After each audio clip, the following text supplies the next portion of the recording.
He's turned my mourning into dancing again. He's lifted my sorrows high, and I can't stay silent. I must sing, for His joy has come. Shalom saudara-saudara, kita berjumpa lagi di Renungan Harian Sulung. Mari kita bersama-sama bersyukur kepada Tuhan Yesus, karena Tuhan Yesus sekali lagi memberikan kita kesempatan untuk mendengarkan firman Tuhan. Saudara-saudara, mari kita berdoa. Tuhan Yesus, kami mengucap syukur Tuhan, karena Engkau telah mengizinkan kami sekali lagi untuk mendengarkan firman Tuhan. Kiranya apa yang kami dengar pada kesempatan pada kali ini dapat kami terapkan di dalam kehidupan kami sehari-hari ya Tuhan. Terima kasih Tuhan, hanya di dalam nama Tuhan Yesus Kristus kami berdoa dan mengucap syukur. Amin. Saudara-saudara, renungan pada hari ini diambil dari Yehezkiel 31 ayat yang ke-10 sampai ke-14. Mari kita membacanya. Oleh sebab itu, beginilah firman Tuhan Allah. Oleh karena ia tumbuh tinggi dan puncaknya menjulang sampai ke langit, dan ia menjadi sombong karena ketinggiannya, maka aku telah menyerahkan dia ke dalam tangan seorang berkuasa di antara bangsa-bangsa, supaya ia memperlakukannya selaras dengan kejahatannya. Aku menghalau dia.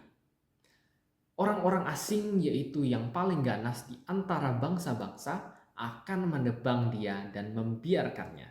Di atas gunung-gunung dan di semua lembah, cabang-cabangnya berjatuhan, dan di semua alur sungai negeri itu, ranting-rantingnya berpatahan, dan semua bangsa di bumi pergi lari dari naungannya dan membiarkan dia. Di atas batangnya yang roboh itu, berhinggapan segala burung di udara, dan di antara cabang-cabangnya diam segala binatang di hutan. Semuanya ini terjadi supaya segala pohon yang di tepi air jangan meninggikan dirinya, dan puncaknya jangan dijulurkan sampai ke langit, dan supaya pohon-pohon besar, yaitu semua yang menghisap banyak air, jangan tetap berdiri dalam kencokakannya. Sebab mereka semuanya telah diserahkan ke dalam maut, ke dalam bumi yang paling bawah, di tengah anak-anak manusia yang telah turun ke liang kubur. Saudara-saudara, bacaan yang baru kita baca pada kesempatan kali ini berisikan pesan yang disampaikan oleh Allah sendiri melalui hambanya, yaitu Nabi Yehezkiel, tentang kerajaan Mesir. Nah, saudara-saudara, apabila kita membaca ayat-ayat sebelumnya, yaitu pada Yehezkiel ayat yang pertama hingga ke-9, kita akan menemukan gambaran dari kebesaran kerajaan Mesir dibandingkan dengan kerajaan-kerajaan lain secara puitis. Karena pada masa itu memang tidak ada kerajaan lain yang sehebat atau mampu menyaingi kebesaran dari kerajaan Mesir, saudara-saudara. Kemegahan Mesir diibaratkan seperti pohon aras Libanon yang memang terkenal dengan kekuatan dan kemegahannya. Lalu kemakmuran dan kesejahteraan Mesir juga dikiaskan dengan dedaunan di pohon yang rimbun sekali. Kenamaan, keunggulan, dan kelebihan kerajaan Mesir itu digambarkan dengan pertumbuhan pohon yang sangat tinggi hingga puncaknya sampai ke langit. Cabang-cabang pohon yang panjang di dalam ayat kelima mengiaskan tentang wilayah kekuasaan Mesir yang begitu luas. Di dalam ayat 6 juga dilukiskan bahwa Mesir itu menjadi tempat perlindungan bagi banyak bangsa.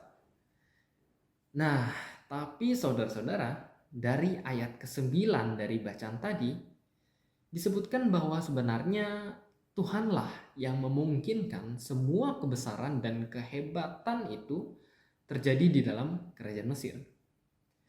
Tetapi Firaun yang memimpin kerajaan Mesir itu justru menjadi sombong, saudara-saudara, karena kebesaran dari kerajaan Mesir itu. Maka dari itu Tuhan Allah memberikan penghukuman pada Firaun beserta kerajaan Mesir melalui penguasa dari bangsa lain, yaitu bangsa Babel, di mana bangsa Babel yang pada akhirnya akan menduduki kerajaan Mesir.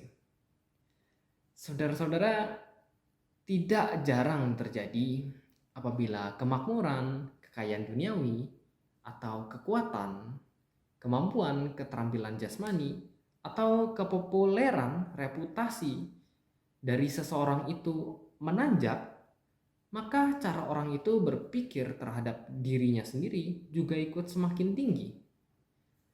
Saudara-saudara, pada perenungan firman Tuhan kali ini kita diingatkan kembali untuk senantiasa sadar bahwa Tuhanlah yang mengizinkan dan memperbolehkan kita untuk memiliki semuanya itu.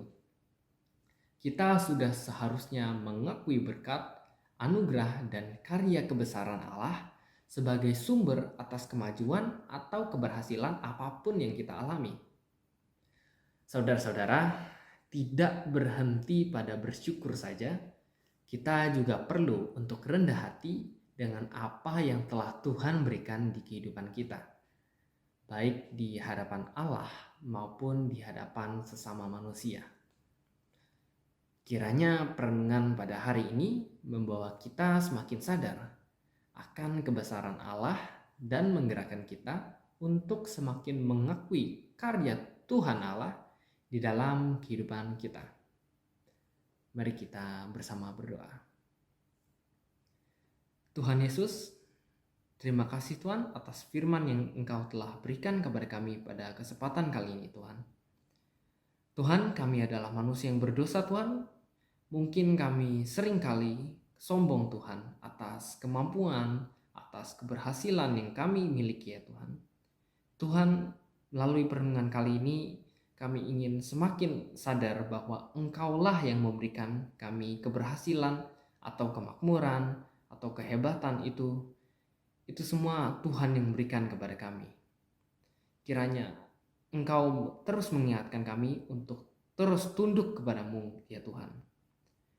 Terima kasih Tuhan, hanya di dalam nama Tuhan Yesus Kristus kami berdoa dan mengucap syukur.